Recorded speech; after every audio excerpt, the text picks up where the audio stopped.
lathe, the chucks on these machines need to be adjusted for runout when they are remounted, since the chuck does not locate directly on the spindle taper. Andrew attaches an indicator and sets the indicator stylus against the chuck body. The chuck on this TL1 has been serviced and reinstalled, but the mounting screws have not been tightened yet.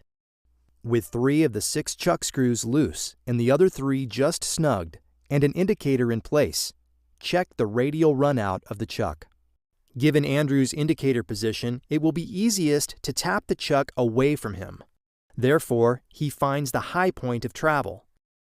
Then he uses a light mallet beside the indicator to tap the chuck away from the high point. Tap until the chuck has moved to the midpoint of the total runout. Repeat this sequence of finding the high spot and adjusting out half of the error until the runout is reduced to less than 5/10,000ths. Carefully seat the screws in a star pattern and torque them to the recommended value. Finally, recheck runout one more time to verify the chuck did not shift during tightening.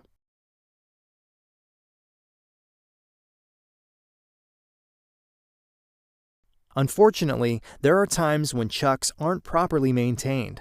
Let's look at the results you should expect when chuck maintenance is neglected. If you find that the draw nut area is covered with accumulated dirt and debris, you should first clean the area to evaluate the extent of the problem.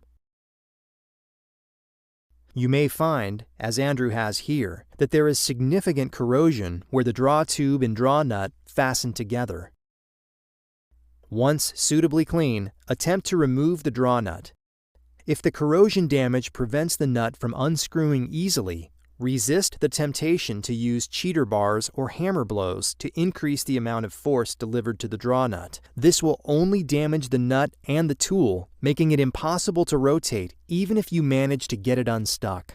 Penetrating oil can sometimes be effective in loosening rusted draw nut threads.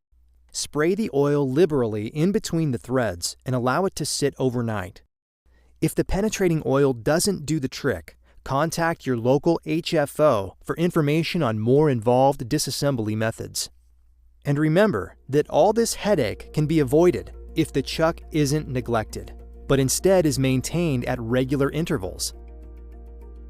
Thank you for watching this lathe chuck remove and replace video.